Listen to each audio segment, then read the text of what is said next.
பிள்ளைகள் அனைவருக்கும் வணக்கம். நாங்கள் இன்றைக்கு தரம் 6ல 4வது பாட அழகான காலம் பாடத்தினுடைய தொடர்ச்சியை கற்க இருக்கிறோம். அந்த வகையில சென்ற வகுப்பில நாங்கள் என்னென்ன விஷயங்கள் இந்த காலம் என்கிற பாடத்துல பார்த்தனாங்கள் என்பதை பார்க்கலாம்.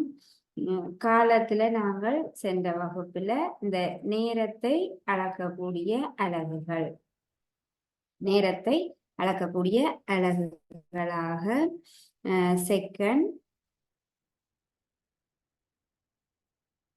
நிமிடம், மணித்தியாலம்,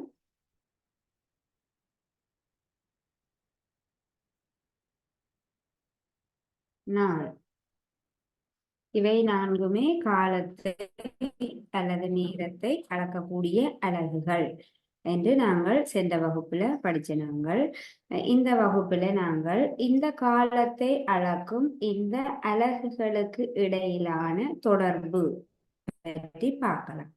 காலத்தை அளக்கக்கூடிய இந்த அலகுகளுக்கு இடையில என்ன தொடர்பு அப்படி என்று நாங்க இப்ப பார்க்கலாம். அந்த வகையில முதலாவதாக செகண்டுக்கும் நிமிடத்துக்கும் என்ன தொடர்பு? எத்தனை செகண்ட்கள் சேர்ந்தது ஒரு நிமிடம் ஆகும் அப்படி என்று நாங்கள் அந்த கடிகாரத்தை வச்சு கொண்டு பார்த்த நாங்கள் 60 செகண்ட்கள் சேர்ந்ததுதான் ஒரு நிமிடம். 60 செகண்ட்கள் சேர்ந்தது ஒரு நிமிடம். அப்ப செகண்டுக்கும் நிமிடத்துக்கும் என்ன தொடர்பு இருக்கிறது? ஒரு நிமிடத்துல 60 செகண்ட்கள் இருக்குது. 60 செகண்ட்களுக்கு சமனானதுதான் ஒரு நிமிடம். கடிகாரத்தை வச்சு கொண்டு நாங்கள் பார்க்கும்போது அந்த ஒரு நிமிடம் உள்ளானது ஒரு சிறு பிரிவில இருந்து அடுத்த பிரிவுக்கு செல்லக்கூடிய அந்த கால பகுதியில இந்த செகண்ட் முள்ளானது என்ன செய்யுது? ஒரு முழு சுற்றை சுற்றி முடிக்குது. ஆகவே அதுல இருந்துதான் நாங்கள் இந்த தொடர்பை எடுக்கிறோம். 60 செகண்ட்கள் சேர்ந்ததுதான் ஒரு நிமிடம் ஆகும். அப்ப செகண்டுக்கும் நிமிடத்துக்கும் இடையிலான தொடர்பு என்ன? 60 செகண்ட்கள் ஒரு நிமிடம் ஆகும். இப்ப இந்த தொடர்பை வச்சுக்கொண்டு நாங்கள் இப்ப கேள்வி செய்யலாம். இப்போ ஒரு நிமிடத்துக்கு 60 செகண்ட்கள்.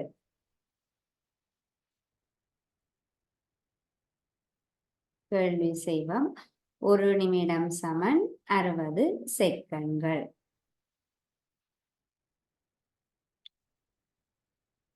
ஒரு நிமிடத்துக்கு 60 செகண்ட்கள் இருக்குது. 2 நிமிடத்துக்கு எத்தனை செகண்ட்கள் இருக்கும்? 120 செகண்ட்கள் இருக்கும். 120 செகண்ட்கள் இருக்கும். 3 நிமிடத்துக்கு எத்தனை செகண்ட்கள்? 3 நிமிடமானது எத்தனை செகண்ட்களுக்கு சமனானது? 180 செகண்ட்களுக்கு சமனானது. ஒரு நிமிடத்திற்கு சமனானது 60 செகண்ட்கள். ஆகவே 2 நிமிடம் 120 செகண்ட்களுக்கு சமனானது. 2 நிமிடங்கள்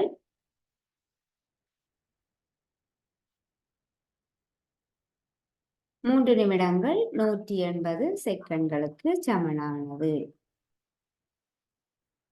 180 செகண்ட்களுக்கு சமனானது. இதுல இருந்து நாங்கள் என்ன செய்கிறோம்? அழகானது, அதாவது நேரமானது நிமிடத்தில் தரப்படும் பொழுது நாங்கள் அவற்றை செகண்ட்களாக மாற்ற முடியும். நேரத்தை நிமிடத்தில் தரும் பொழுது, நேரமானது நிமிடத்தில் தரப்படும் போது நாங்கள் அவற்றை செகண்ட்களில் மாற்ற முடியும். மாற்றுவதற்கு நாங்கள் என்ன செய்ய வேணும்? 60ஆல் பெருக்குகிறோம். பாருங்க, ஒரு நிமிடத்துக்கு 60 செகண்ட்கள். 2 நிமிடத்துக்கு எத்தனை செகண்ட்கள்? 2 தர 60 120 செகண்ட்கள். 3 நிமிடங்களுக்கு எத்தனை செகண்ட்கள்? 3 தர 60 180 செகண்ட்கள். நாங்கள் நிமிடத்தில காலமானது தரப்படும் பொழுது அவற்றை செகண்ட்களில் மாற்றுவதற்காக 60ஆல் பெருக்குகிறோம். நிமிடத்தில் தரப்பட்ட காலங்களை செகண்ட்களில் மாற்றுவதற்கு 60ஆல் அவற்றை பெருக்க வேண்டும் என்பதை ஞாபகத்துல வச்சுக்கொண்டு நாங்கள் கேள்வி செய்யலாம். அப்ப முதலாவது கேள்வி, 30 நிமிடங்களை செகண்ட்களில் தருக. கேள்வியை நீங்கள் எழுதலாம். 30 நிமிடங்களை செகண்ட்களில் தருக.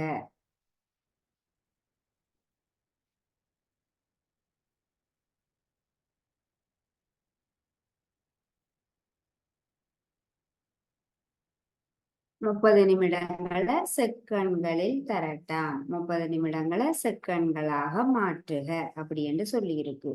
எங்களுக்கு தெரியும் ஒரு நிமிடத்துக்கு எத்தனை செகண்ட்கள்? 60 செகண்ட்கள். ஆகவே 30 நிமிடங்களை செகண்ட்களாக மாற்ற நாங்கள் என்ன செய்ய வேணும்? 60ஆல பெருக்க வேணும். 30 நிமிடங்களை 60ஆல பெருக்குகிறோம். பெருக்கும் பொழுது 3 தர 6 18, 1 0 2 0 போட்டோம்டா சரி. நாங்க முழு எண்களில் கணித செய்கைகள்ல ஒரு ஒரு முழு எண்ணை எவ்வாறு 10 100 1000 ஆகியவற்றால பெருக்கிறது என்பது தொடர்பாக படிச்சிருக்கிறோம். ஆகவே நாங்கள் அந்த முறையில இதை பெருக்கலாம். 3ஐயும் 6ஐயும் பெருக்கும்போது 18. அடுத்ததாக இருக்கக்கூடிய பூஜ்ஜியங்களை எண்ணி போடுவோம். 1 2. ஆகவே 2 பூஜ்ஜியங்கள் 18ஓட சேர்த்து எழுதணும்டா சரி. 1800 செகண்ட்கள் இருக்குது. 30 நிமிடங்களில் 1800 செகண்ட்கள் இருக்குது. 30 நிமிடங்களை 1800 செகண்ட்களாக நாங்கள் தர முடியும். எனவே நிமிடங்களில் தரப்பட்டுள்ள காலத்தை செகண்ட்களுக்கு மாற்றுவதற்கு நாம் 60ஆல் பெருக்க வேணும். இதை நீங்கள் எழுதி கொள்ளலாம்.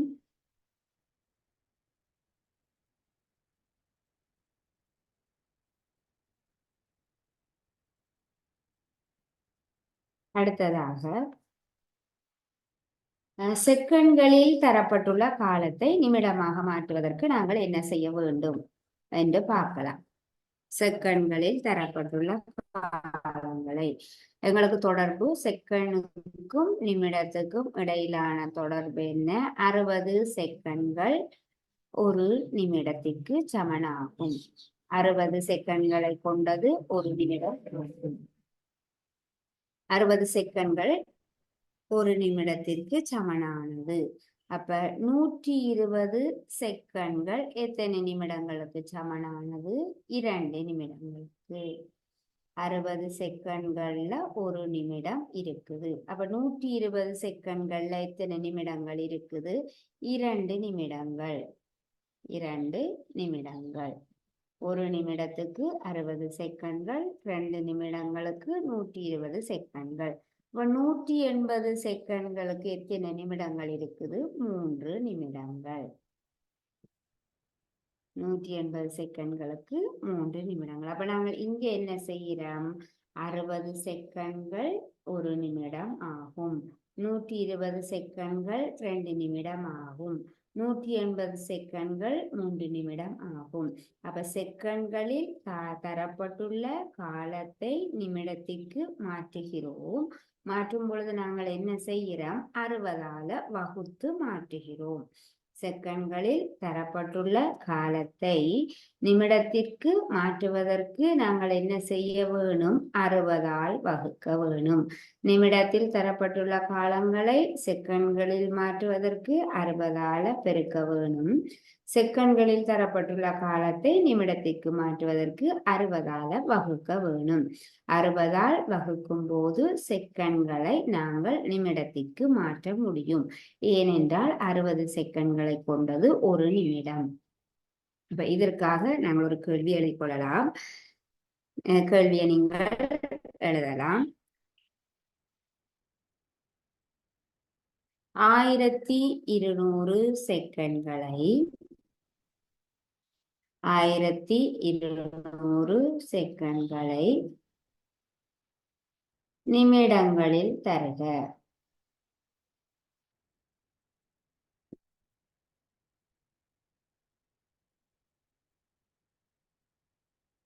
1200 செகண்ட்களை நிமிடங்களில் தருக. 1200 செகண்ட்கள்ல எத்தனை நிமிடங்கள் இருக்குது என்று நாங்கள் எழுத போறோம். அப்ப 1200 செகண்ட்களை நிமிடமாக மாற்றுவதற்கு நாங்கள் என்ன செய்ய வேணும்? 60ஆல் வகுக்க வேணும். 1200 60ஆல் வகுப்போம். 1200 எவ்வாறு 60ஆல் வகுக்கிறது? வகுக்கும் போதும் நாங்கள் படிச்சிருக்கிறோம். 10 100 1000 இருந்தால் நாங்கள் என்ன செய்வோம்? வகுக்கக்கூடிய எண்ணினுடைய பூஜ்ஜியத்திற்கு சமனான பூஜ்ஜியங்களை நாங்கள் நீக்குவோம். அப்படித்தானே? இப்ப 60லயும் பூஜ்ஜியம் இருக்கு, 1200லயும் பூஜ்ஜியம் இருக்கு. அப்ப நாங்கள் இந்த பூஜ்ஜியத்திற்காக இந்த பூஜ்ஜியத்தை நீக்கலாம். அப்ப ரெண்டையும் பெட்டி விடுவோம். 120 6ஆல வகுக்க வேணும். 12ல 6 எத்தனை முறை இருக்கு? 2 முறை. 12ல 6 2 முறை இருக்குது. ஆகவே 120ல 6 எத்தனை முறை இருக்கும்? 20 முறை இருக்கும். அப்ப நாங்கள் என்ன செய்திருக்கிறோம்? 1200 செகண்ட்களை நிமிடமாக மாற்றியிருக்கிறோம். 1200 60ஆல வகுக்க வேணும். 1200ல 60 எத்தனை தடவைகள் இருக்குது? 20 தடவைகள் இருக்குது. 12ல 6 2 தடவை. 120ல 60 2 தடவை. ஆகவே நாங்கள் ஒரு பூஜ்ஜியத்தை சேர்த்து கொண்டோம்டா. அப்ப 1200 செகண்ட்களுக்கு எத்தனை நிமிடங்கள் இருக்குது? 20 நிமிடங்கள் இருக்குது. 1200 செகண்ட்களில் 20 நிமிடங்கள் அடங்கியுள்ளன. ஆகவே செகண்ட்களில் தரப்பட்டுள்ள காலத்தை நிமிடத்திற்கு மாற்றுவதற்கு நாங்கள் 60ஆல் வகுக்க வேணும். நீங்கள் எழுதி கொள்ளலாம்.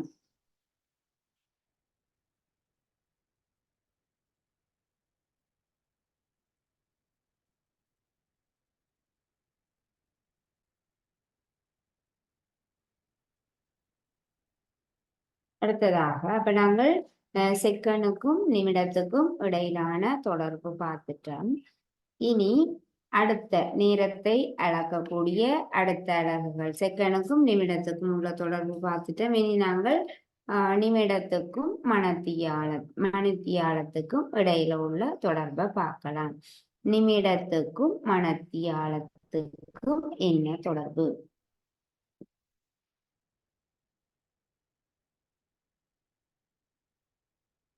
நிமிடத்திற்கும் மணித்தியாலத்துக்கும் என்ன தொடர்பு என்று பார்ப்போம். நிமிடத்திற்கு எத்தனை நிமிடங்களை கொண்டது? ஒரு மணித்தியாலம். 60 நிமிடங்களை கொண்டது ஒரு மணித்தியாலம். 60 நிமிடங்களை கொண்டது ஒரு மணித்தியாலம். நாங்கள் அந்த கடிகாரத்திலோ பார்க்கலாம். கடிகாரத்துல அந்த மணி முள்ளையும் நிமிடம் முள்ளையும் பார்க்கும்போது எங்களுக்கு தெரியும், மணி முள்ளானது ஒரு இலக்கத்தில இருந்து இன்னொரு இலக்கத்துக்கு 3ல இருந்து 4க்கு போறதுக்கு இடையில 3 மணியிலிருந்து 4 மணிக்கு செல்லும் போது இந்த நிமிட முள்ளானது ஒரு முழு சுற்றை சுற்றி முடிக்குது. ஆகவே இதுல இருந்து நாங்கள் அந்த நிமிடங்களுக்கும் மணித்தியாலத்துக்கும் இடையில உள்ள தொடர்பை எடுக்கலாம். 60 நிமிடங்களை கொண்டது ஒரு மணித்தியாலம் ஆகும். ஆகவே நிமிடங்கள் தரப்படும் போது நாங்கள் எவ்வாறு மணித்தியாலங்களாக மாற்றுவது, மணித்தியாலம் தரப்படும் போது எவ்வாறு நிமிடங்களாக மாற்றுவது என்று நாங்கள் இப்ப பார்க்கலாம். ஒரு மணித்தியாலத்துக்கு 60 நிமிடங்கள் இருக்குது. ஒரு மணித்தியாலம் சமன் 60 நிமிடங்கள். 2 மணித்தியாலத்துக்கு எத்தனை நிமிடங்கள் இருக்குது? ஒரு மணித்தியாலத்துக்கு 60 நிமிடங்கள். 2 மணித்தியாலத்துக்கு 120 நிமிடங்கள் இருக்குது. 3 மணித்தியாலத்துக்கு எத்தனை நிமிடங்கள் இருக்குது? 180 நிமிடங்கள் இருக்குது. ஒரு மணித்தியாலம் 60 நிமிடங்களுக்கு சமனானது. அப்ப 2 மணித்தியாலம் 120 நிமிடங்களை கொண்டது. 3 மணித்தியாலம் 180 நிமிடங்களை கொண்டது. அப்ப நாங்கள் இங்க என்ன செய்யலாம்? 2 மணித்தியாலத்துக்கு 120 நிமிடங்கள் என்றா மணித்தியாலத்தை நிமிடத்திற்கு மாற்றுவதற்கு நாங்கள் என்ன செய்கிறோம்? 60ஆல பெருக்குகிறோம். ஒரு மணித்தியாலம் 60 நிமிடங்கள், 2 மணித்தியாலம் 120 நிமிடங்கள், 3 மணித்தியாலம் அவ்வளவு 180 நிமிடங்கள். அப்ப இங்க என்ன நடக்குது? 60ஆல் பெருக்கப்படுகிறது. மணித்தியாலத்தை நிமிடத்திற்கு மாற்றும் போது நாங்கள் மணித்தியாலத்தை 60ஆல் பெருக்கி நிமிடமாக மாற்றுகிறோம். மணித்தியாலத்தில் தரப்பட்ட அலகுகளை மணித்தியாலத்தில் தரப்பட்ட நேரத்தை நிமிடத்திற்கு மாற்றுவதற்கு நாங்கள் என்ன செய்ய வேணும்? 60ஆல் பெருக்க வேணும். இது தொடர்பான கேள்வி செய்யலாம்.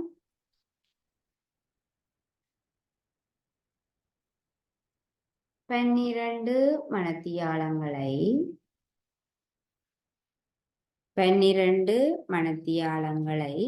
நிமிடத்தில் தருக. கேள்வி எழுதலாம். 12 மணித்தியாலங்களை நிமிடத்தில் தருக.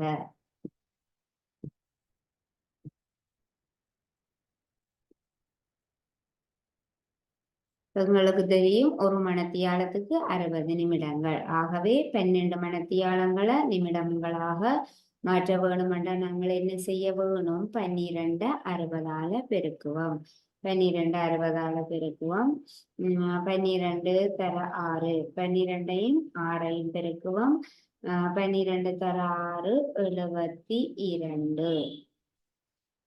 12ஐயும் 6ஐயும் பெருக்கும் போது 72. 6 12 72. எண்ணையும் பூஜ்ஜியம் தவிர்ந்த எண்களை பெருக்கிட்டோம். அடுத்ததாக இத்தனை பூஜ்ஜியம் இருக்கட்டு பாருங்க, ஒரு பூஜ்ஜியம். ஆகவே நாங்கள் ஒரு பூஜ்ஜியத்தை சேர்த்து கொண்டோம்டா சரி. அப்ப 12 60ஆல பெருக்கும் போது என்ன கிடைக்குது? 720 கிடைக்குது. இப்ப 12 மணித்தியாலங்களை நிமிடங்களுக்கு மாற்றும் போது 720 நிமிடங்களாக மாறுது. 12 மணித்தியாலங்களில் 720 நிமிடங்கள் இருக்கிறது. இதை நீங்கள் எழுதிக் கொள்ளலாம்.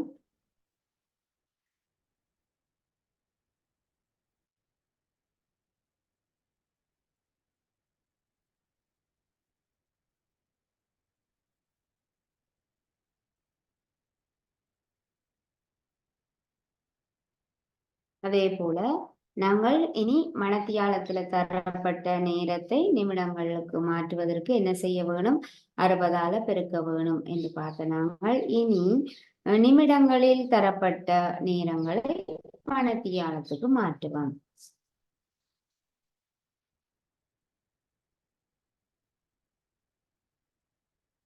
நிமிடங்களில் தரப்பட்ட நேரங்களை அல்லது காலங்களை மணித்தியாலத்துக்கு மாற்றுவோம்.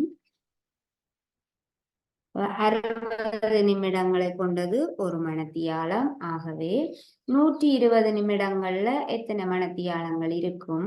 60 நிமிடங்களில் ஒரு மணித்தியாலம்.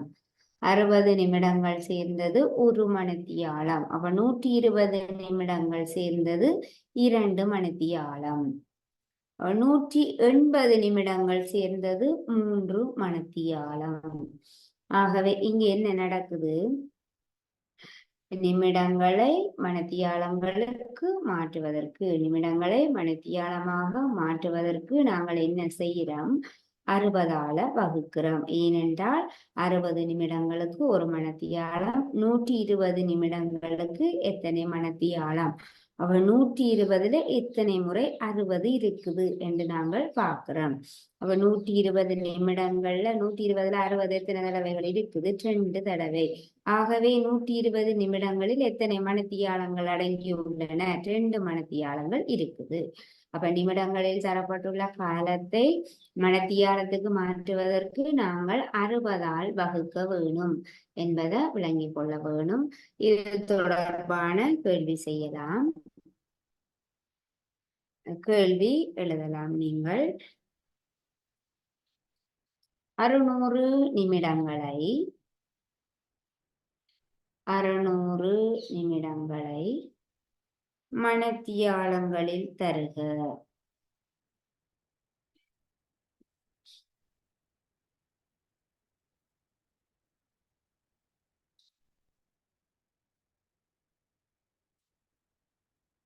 600 நிமிடங்களை மணத்தியாலங்களில் தருக. அப்ப நிமிடத்தில் தரப்பட்டுள்ள காலத்தை மணத்தியாலத்துக்கு மாற்றுவதற்கு நாங்கள் 60ஆல் வகுக்க வேணும். 600 நிமிடங்களை மணத்தியாலத்துக்கு மாற்றுகிறோம். ஆகவே நாங்கள் 600 நிமிடங்களை 60ஆல் வகுப்போம்.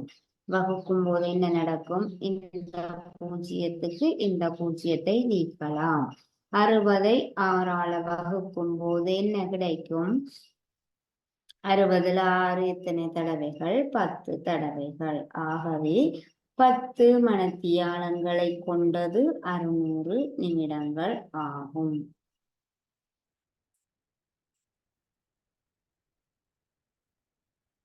ஆகவே 10 மணத்தியாலங்களை கொண்டது 600 நிமிடங்கள். 600 நிமிடங்களை மணத்தியாலமாக மாற்றுவதற்கு 60ஆல் வகுக்க வேணும். 600ஐ 60ஆல் வகுப்போம். பூஜ்ஜியத்திற்கு இந்த பூஜ்ஜியத்தை நீக்குவோம். 60ஐ 6ஆல் வகுக்கும் போது 10. ஆகவே 600 நிமிடங்களில் 10 மணத்தியாலங்கள் அடங்கியுள்ளன.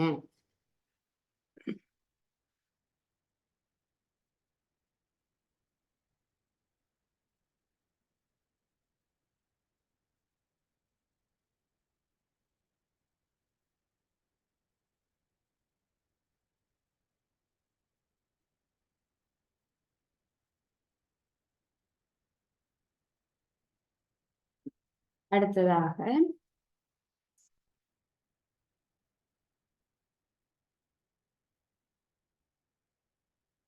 நாங்கள் செகண்டுக்கும் நிமிடத்துக்கும் இடையிலான தொடர்பு பார்த்த நாங்கள் அடுத்ததாக நிமிடத்துக்கும் மணித்தியாலத்துக்கும் இடையிலான தொடர்பு பார்த்த நாங்கள் இறுதியாக மணித்தியாலத்துக்கும் நாளுக்கும் என்ன தொடர்புன்னு பார்ப்போம். மணித்தியாலம் நாள், மணித்தியாலத்துக்கும் நாளுக்கும் இடையில என்ன தொடர்பு இருக்கிறது என்று நாங்கள் பார்க்கலாம். அப்ப ஒரு நாளுக்கு எத்தனை மணித்தியாலங்கள்? ஒரு நாளில் எத்தனை மணித்தியாலங்கள் இருக்குது? 24 மணித்தியாலங்கள்.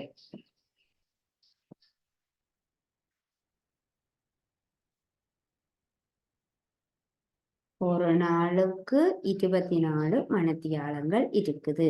ஒரு நாளில் 24 மணித்தியாலங்கள் இருக்குது.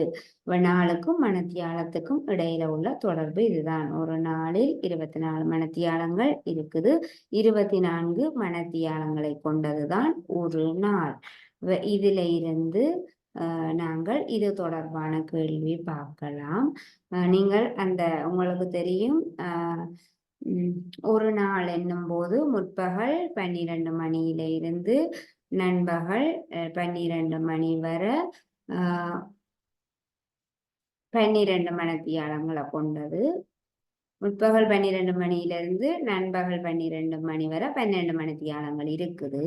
திரும்ப பிறகு 12 மணிக்கு பிறகு பிற்பகல் ஆரம்பமாகுது. பிற்பகல் 12 மணிக்கு அங்கால நள்ளிரவு 12 மணி வரை 12 மணித்தியாலங்களை கொண்டது. ஆகவே மொத்தமாக 24 மணித்தியாலங்களை கொண்டதுதான் ஒரு நாள். அதுதான் நாளுக்கும் மணித்தியாலத்துக்கும் இடையில உள்ள தொடர்பு. நாங்கள் இது தொடர்பான கேள்வி எழுதலாம்.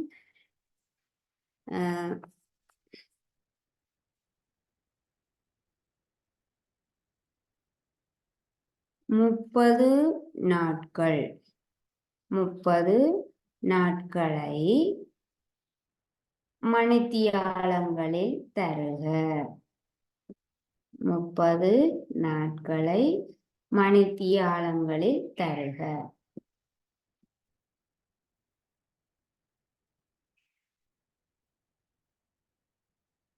ஒரு நாளுக்கு எத்தனை மணித்தியாலங்கள்? 24 மணித்தியாலங்கள். 2 நாளுக்கு எத்தனை மணித்தியாலங்கள்? 48 மணித்தியாலங்கள். அதே போல 3 நாட்களுக்கு எத்தனை மணித்தியாலங்கள்? 72 மணித்தியாலங்கள். ஒரு நாளுக்கு 24 மணித்தியாலங்கள். 2 நாட்களுக்கு 48 மணித்தியாலங்கள். 3 நாட்களுக்கு 72 மணத்தியாலங்கள். அப்ப நாங்கள் என்ன செய்கிறோம்? நாட்களை மணத்தியாலங்களுக்கு மாற்றுவதற்கு நாங்கள் 24ஆல் பெருக்குகிறோம். ஏனென்றால் ஒரு நாளைக்கு 24 மணத்தியாலம். 2 நாளண்டா 2 தர 24 சமன் 48 மணத்தியாலங்கள். 3 நாட்கள் அப்படி என்றால் 3 தர 24 சமன் 72 மணத்தியாலங்கள். ஆகவே 30 நாட்களுக்கு எத்தனை மணத்தியாலங்கள் இருக்கும்? நாங்கள் என்ன செய்ய வேணும்? 30 நாட்களை, ஒரு நாளில் 24 மணத்தியாலம் இருக்கு. ஆகவே 30 நாட்களில் எத்தனை மணத்தியாலங்கள் இருக்கும்? 30 24ஆல பெருக்குவோம். 30 24ஆல பெருக்கிறதுக்கு முதலாவதாக நாங்கள் 24ஐயும் 3ஐயும் பெருக்கலாம். 24ஐயும் 3ஐயும் பெருக்கினா நீங்கண்டா என்ன வரும்? 72 வரும். 72. ஆகவே ஒரு பூஜ்ஜியம் இருக்குது. பூஜ்ஜியத்தை இதோட சேர்த்து விட்டோம்டா சரி. 30 24ஆல பெருக்க வேணும். 3ஐயும் 24ஐயும் பெருக்குவோம். 72. ஒரு பூஜ்ஜியத்தை சேர்த்தோம்டா 720 மணத்தியாலங்கள். 720 மணித்தியாலங்கள் இருக்குது 30 நாட்களில். 30 நாட்களில் 720 மணத்தியாலங்கள் இருக்குது. அப்ப நாட்களை மணத்தியாலங்களுக்கு மாற்றுவதற்கு நாங்கள் என்ன செய்ய வேணும்? 24ஆல பெருக்க வேணும். நாட்கள் தரப்படும் போது நாட்களில் தரப்பட்டுள்ள காலங்களை மணத்தியாலத்துக்கு மாற்றுவதற்கு நாங்கள் 24ஆல் பெருக்கி மணத்தியாலமாக மாற்ற முடியும். நீங்கள் எழுதிக் கொள்ளலாம். இத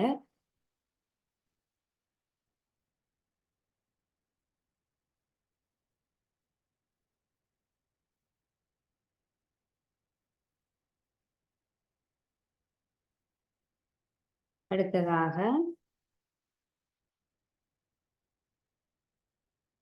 மணத்தியாலங்களில் தரப்பட்டுள்ள காலத்தை நாளுக்கு மாற்றுவோம். ஒரு நாளுக்கு 24 மணத்தியாலம். 24 மணத்தியாலங்களை கொண்டது ஒரு நாள். 48 மணத்தியாலங்களில் எத்தனை நாட்கள் உள்ளது? 2 நாட்கள் உள்ளது.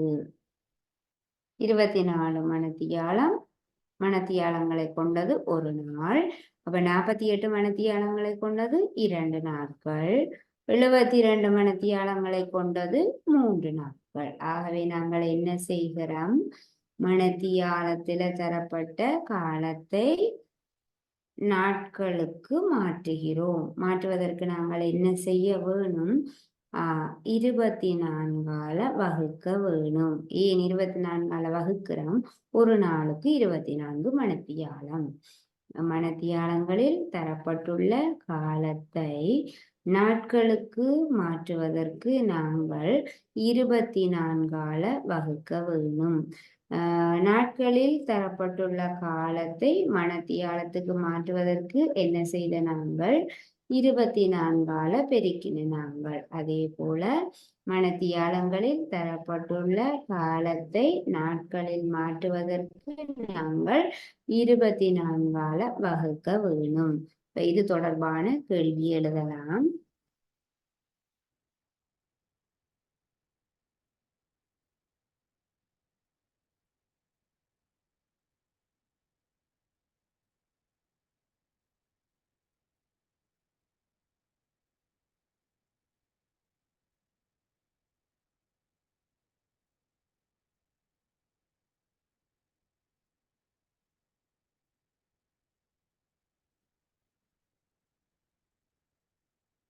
ஆறாவது கேள்வி, 360 மணித்தியாலங்களை நாட்களில் தருக.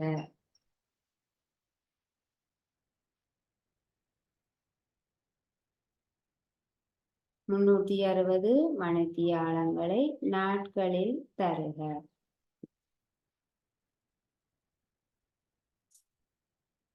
மணத்தியாலத்தை நாட்களாக மாற்ற போறோம். மணத்தியாலத்தை நாட்களாக மாற்றுவதற்கு நாங்கள் என்ன செய்ய வேணும்? 24 வகுக்க வேணும். 24 வகுப்போம். 360ல 24 எத்தனை தடவைகள் இருக்குது என்று பார்ப்போம். அப்ப 36 எடுத்துக்கொள்வோம். 36ல 24 எத்தனை தடவை இருக்குது? ஒரு தடவை. 360 24 வகுக்கிறோம். 36ல 24 எத்தனை முறை இருக்குன்னு பார்ப்போம். ஒரு முறை. 24 24 ஒன்றால பெருக்கும் போது 24. அப்ப 36ல இருந்து 24 கழிப்போம். 12. அடுத்ததாக பூஜ்ஜியத்தை இறக்குவோம். 120ல 24 எத்தனை தடவைகள் இருக்குது? 120ல 24 5 தடவைகள் இருக்குது. பாருங்க, 24 5ஆல பெருக்கும் போது 120. ஆகவே 120ல 24 எத்தனை தடவை இருக்குது? 5 தடவை. அப்ப 0. 360 24ஆல வகுக்கும் போது 15 வருது. ஆகவே 15. 360 மணத்தியாலங்களுக்கு எத்தனை நாட்கள் இருக்கும்? 15 நாட்கள் 360 மணத்தியாலங்களில் இருக்கும்.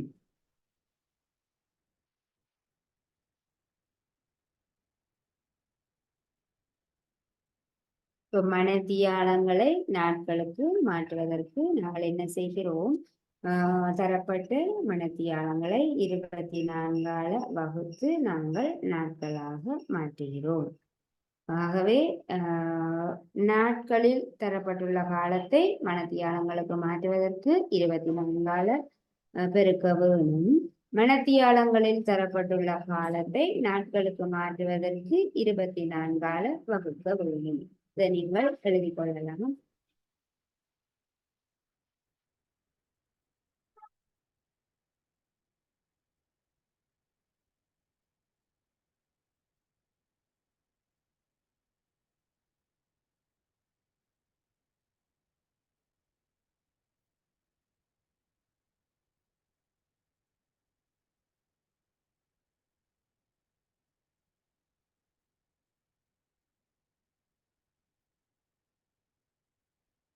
அடுத்ததாக நாங்கள் பார்க்க போறது, அப்ப இதுவரை நாங்கள் இந்த நேரத்தை அளக்கும் அலகுகளுக்கு இடையிலான தொடர்பு என்ன தொடர்பு இருக்குது, செகண்டுக்கும் நிமிடத்திற்கும் என்ன தொடர்பு இருக்குது, நிமிடத்துக்கும் நாளுக்கும் என்ன தொடர்பு இருக்குது, அடுத்ததாக நிமிடத்துக்கும் மணத்தியாலத்துக்கும் என்ன தொடர்பு இருக்குது, அடுத்ததாக மணித்தியாலத்துக்கும் நாளுக்கும் என்ன தொடர்பு இருக்குது என்று நாங்கள் பார்த்தோம். அடுத்ததாக நாங்கள் பார்க்க போறது எடுத்த காலத்தை காணல். எடுத்த காலம் அப்படி என்றா என்ன? எடுத்த காலத்தை காணல் என்பது தொடர்பாக நாங்கள் இப்ப படிக்கலாம். எடுத்த காலம் அப்படி என்றா என்ன? எடுத்த காலம் என்றா என்ன? அதாவது ஒரு செயலை செய்து முடிப்பதற்கு எடுத்த காலம். ஒரு செயலை செய்வதற்கு, ஒரு செயலை செய்து முடிப்பதற்கு தேவையான நேரம் எவ்வளவு நேரம் தேவைப்படுது அப்படி என்று எங்களுக்கு உறுதியாக சொல்ல முடியும். இப்ப உதாரணமாக, அப்ப ஒரு மாணவர் படிக்க ஒரு மாணவர் பிற்பகல்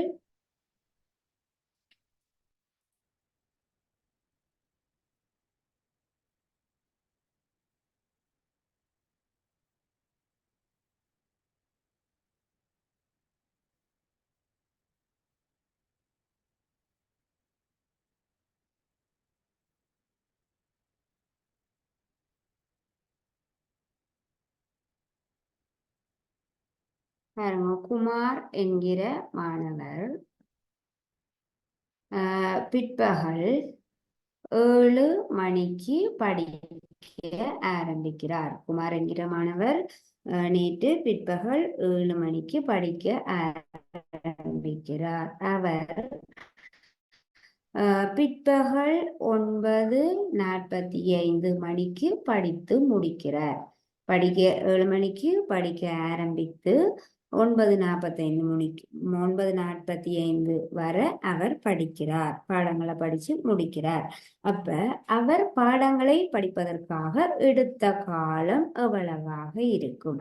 அவர் பாடத்தை படித்து முடிப்பதற்கு எடுத்த காலம் எவ்வளவு அப்படி என்று எங்களால உறுதியாக சொல்ல முடியும். என்ன செய்ய வேணும்? 7 மணியிலிருந்து 9:45 வரை அவர் படிச்சிருக்கிறார். எத்தனை மணித்தியாலங்கள் அவர் படிச்சிருக்கிறார்? என்ன செய்ய வேணும்? 7 மணியிலிருந்து 9:45 வரை இருக்கக்கூடிய காலத்தை நாங்கள் கணக்கிட வேணும். அதற்கு என்ன செய்கிறது? எடுத்த காலத்தை காண்பதற்கு ஒரு செயலை செய்து முடித்த நேரத்திலிருந்து அந்த செயலை செய்ய ஆரம்பித்த நேரத்தை நாங்கள் கழித்து அவற்றிற்கு இடையிலான வித்தியாசத்தை காண வேணும். என்ன செய்ய வேணும்? குமார் படிப்பதற்கு எடுத்த காலத்தை காண்பதற்கு நாங்கள் என்ன செய்ய வேணும்? அவர் படித்து முடித்த நேரத்துல இருந்து அவர் படிக்க ஆரம்பித்த நேரத்தை கழிக்க வேணும். கழிக்கும் போதுதான் எவ்வளவு நேரம் படிச்சிருக்கிறார் அந்த காலத்தை நாங்கள் கணக்கிட முடியும். ஆகவே எடுத்த காலத்தை காண்பதற்கு நாங்கள் என்ன செய்ய வேணும்? எடுத்த காலம் சமம்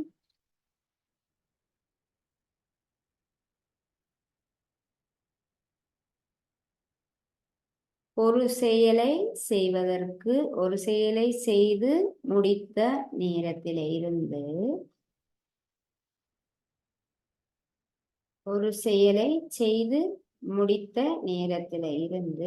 அந்த செயலை செய்ய ஆரம்பித்த நேரத்தை நாங்கள் முடித்த நேரத்துக்கும் ஆரம்பித்த நேரத்துக்கும் இடையிலான வித்தியாசத்தை காண வேணும். வித்தியாசம் வேண்டாம், கழிக்க வேணும்.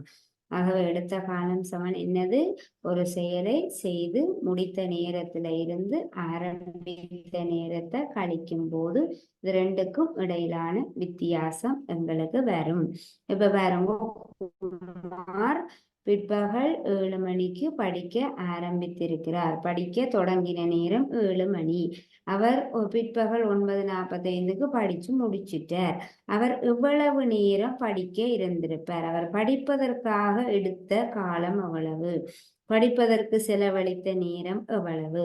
அப்படி என்ன நாங்கள் என்ன செய்ய வேணும்?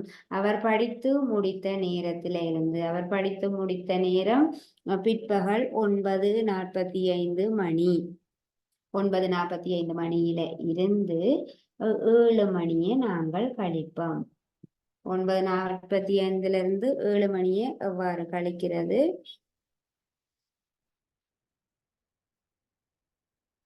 மணி நிமிடம், மணி தனியாகவும் நிமிடம் தனியாகவும் எழுதி கழிப்போம். 9:45 மணி. ஆகவே 9:45 நிமிடம். நிமிடத்துல இருந்து 7 மணியை கழிக்க வேணும். மணியில 7, நிமிடத்துல 1.0 கழிச்ச வேண்டாம் என்ன வரும்? 45 நிமிடத்துல இருந்து 0 நிமிடங்களை கழிக்கும் போது 45 நிமிடம். 9 மணித்தியாலத்துல இருந்து 7 மணித்தியாலத்தை கழிக்கும் போது என்ன வரும்? 2 மணித்தியாலங்கள். ஆகவே அவர் படிப்பதற்காக எடுத்த காலம் எவ்வளவு? 2 மணித்தியாலம் 45 நிமிடங்கள். 2 மணித்தியாலம் 45 நிமிடங்கள். அப்ப எடுத்த காலம் அப்படி என்ன? ஒரு செயலை செய்வதற்கு எடுத்த நேரம் என்பதே எடுத்த காலம் என்பதை குறிக்கிறது. அப்ப நாங்கள் எடுத்த காலத்தை காண்பதற்கு என்ன செய்ய வேணும்? 2 நேரங்களுக்கும் இடையிலான வித்தியாசத்தை காண வேணும். ஒரு செயலை செய்வதற்கு ஆரம்பித்த நேரத்துக்கும் முடித்த நேரத்துக்கும் இடையில உள்ள வித்தியாசம். அப்ப இதுல இருந்து வித்தியாசம் எவ்வாறு காண்றது? ஒரு செயலை செய்வதற்கு எடுத்து முடித்த நேரத்துல இருந்து ஆரம்பித்த நேரத்தை நாங்கள் கழித்து வித்தியாசத்தை பெற வேணும். அப்ப குமார் படித்து முடிக்கக்கூடிய நேரம் 9:45 மணி, அவர் படிக்க ஆரம்பித்த நேரம் 7 மணி பிற்பகல். ஆகவே அவர் படிப்பதற்காக செலவழித்த நேரம் எவ்வளவு? 2 மணித்தியாலம் 45 நிமிடங்கள் ஆகும். நாங்கள் இதுல இருந்தே நீங்கள் கழிச்சு பார்க்கலாம். 7 மணி 9:45, 7 மணிக்கும் 9 மணிக்கும் இடையிலான வித்தியாசம் 2 மணித்தியாலம். அதோட ஒரு 45 நிமிடங்கள் சேர்த்து படிச்சிருக்கிறார். ஆகவே 2 மணித்தியாலம் 45 நிமிடங்கள் என நீங்கள் எடுத்த காலத்தை காண முடியும். ஆகவே பிள்ளைகள், நாங்கள் இதுவரை காலம் என்கிற பாடத்துல இந்த நேரத்தை அளக்கக்கூடிய அளவுகளுக்கு இடையிலான தொடர்பு பற்றியும், இந்த எடுத்த காலம் அப்படி என்றால் என்ன என்பது பற்றியும் பார்த்த நாங்கள். இந்த எடுத்த காலத்தை காண்பது தொடர்பாக நாங்கள் இன்னும் படிக்க வேண்டும். அதை நாங்கள் அடுத்த வகுப்புல படிக்கலாம். ஆகவே இதோட நாங்கள் இன்றைய வகுப்பை நிறைவு செய்யலாம். மீண்டும் அடுத்த வகுப்புல சந்திக்கலாம். தேங்க்யூ பிள்ளைகள்.